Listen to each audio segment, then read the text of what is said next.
Arnaque à la carte vitale. Par SMS ou par mail, des escrocs tentent d'arnaquer des particuliers en leur proposant de renouveler leur carte vitale tout en usurpant le logo de l'assurance maladie pour gagner leur confiance.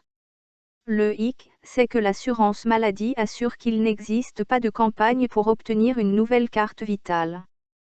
L'escroc vous incite à remplir un formulaire afin de continuer à être couvert via amelievital.fr. Cela lui permet de récupérer des informations personnelles à votre sujet, comme des données bancaires par exemple, chose que l'assurance maladie ne vous demandera jamais pour vous envoyer votre nouvelle carte vitale. Cette dernière envoie régulièrement des messages de prévention afin que les cibles de ces faux SMS émis soient particulièrement prudentes. Arnaque à l'indemnité inflation. La Caisse nationale d'allocation familiale, CNAF, a également été touchée par le phénomène d'hameçonnage, également prénommé phishing. Le 4 février 2022, la CNAF alertait que des mails frauduleux circulaient dans les boîtes mail de plusieurs personnes, promettant une indemnité inflation versée à hauteur de 387 € alors que cette prime s'élève en réalité à 100 €. Comme pour l'arnaque à la carte vitale, un lien est présent dans le mail, affichant une page sur laquelle il est demandé de remplir un formulaire afin de toucher la somme. Cependant, l'indemnité inflation est versée directement par l'organisme dont vous dépendez, votre employeur pour les salariés, les URSSAF pour les entrepreneurs, Pôle emploi pour les chômeurs ou encore les caisses de retraite pour les retraités. Comme pour le chèque énergie versé en décembre 2021, aucune information personnelle ne vous sera demandée par mail. Faux conseiller bancaire. Au début du mois de février, la Banque de France alertait sur l'augmentation des fraudes émanant de faux conseillers bancaires. Les escrocs utilisent des techniques de manipulation qui visent à amener leurs victimes à valider elles-mêmes les opérations frauduleuses. Les cyberdélinquants commencent par se renseigner sur la potentielle victime via du phishing, hameçonnage en français, des malwares, ces logiciels hostiles, ou en achetant des fichiers remplis des données personnelles de la proie, sur le dark web. Ensuite, selon Julien Lassalle, chef du service de la surveillance des moyens de paiement scripturaux de la Banque de France, les arnaqueurs sont en capacité de passer des appels en faisant en sorte que le numéro de l'appelant qui apparaît ne soit pas celui de la ligne téléphonique utilisée.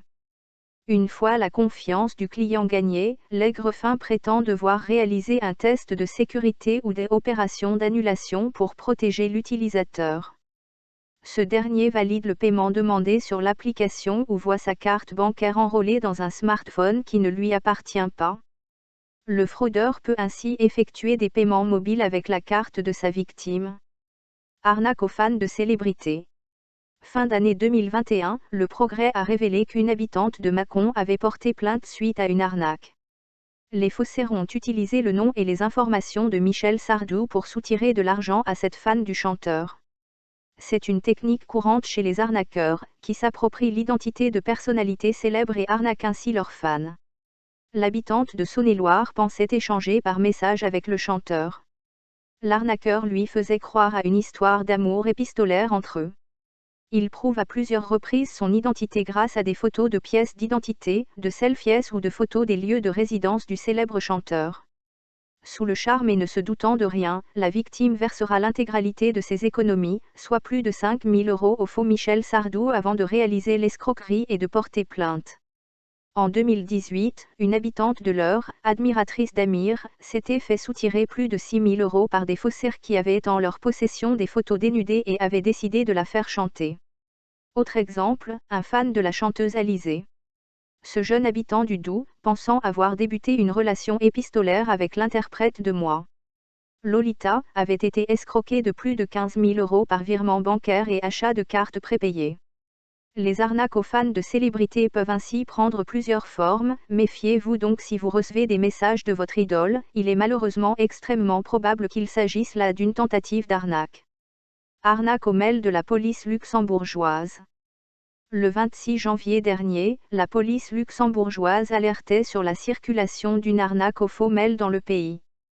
Les aigrefins envoyaient des courriels frauduleux, prétendument signés par le directeur général de la police, qui concernent une procédure d'enquête pénale. Le texte demande aux victimes d'envoyer leur justification sur une adresse Gmail, en menaçant de poursuites. Mais la police locale assure qu'elle ne procède pas de la sorte pour convoquer des particuliers et qu'il s'agit d'une vaste escroquerie. De plus, des éléments dans le document permettent rapidement de se douter qu'il s'agit d'une arnaque, comme de grossières fautes de frappe par exemple.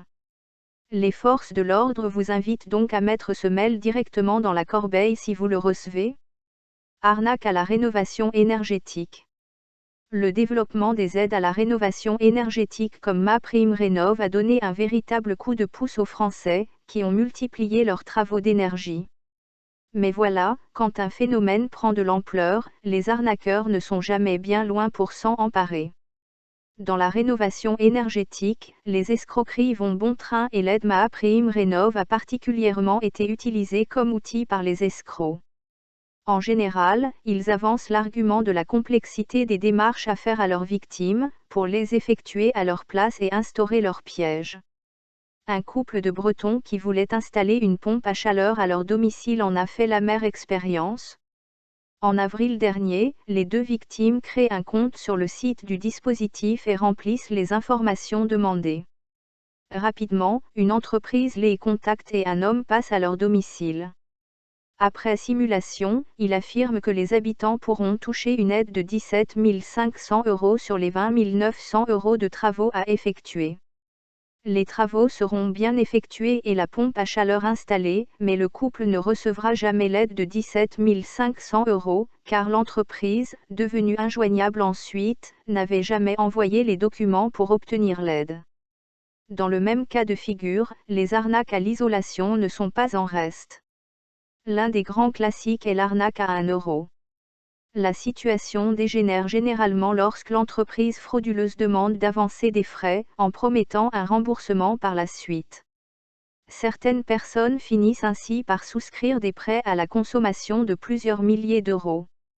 Autre risque, des travaux mal effectués, qui obligent les ménages à payer des frais supplémentaires pour réparer ces malfaçons. Ces escroqueries sont courantes dans la rénovation énergétique, ne laissez donc jamais un professionnel se charger d'entamer les démarches à votre place, sans aucune facture ou trace des documents.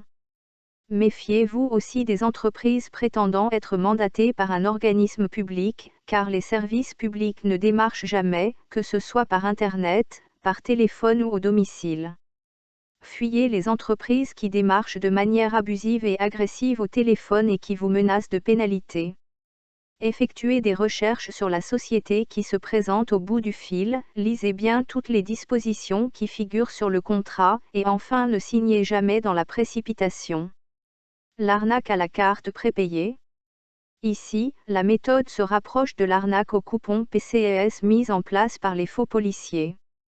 Comme pour les coupons, la carte prépayée permet à ses utilisateurs de réaliser une transaction sans avoir besoin d'entrer des informations bancaires. C'est une des alternatives les plus simples pour payer en ligne. Problème, les escrocs se servent de cette simplicité pour agir et 2/3 des fraudes qui ont lieu sur Internet sont des arnaques à la carte prépayée, rapporte Le Figaro. Les charlatans postent des annonces frauduleuses en ligne et demandent à leurs clients de payer en carte prépayée. Comme pour le coupon PCS, la victime va se rendre chez un vendeur de cartes prépayées dans un bureau de tabac par exemple. Elle va ensuite communiquer à celui qu'elle croit être honnête le numéro obtenu lors de la transaction pour payer. L'escroc pourra ensuite, grâce à ce numéro, s'emparer de l'argent et disparaître dans la nature.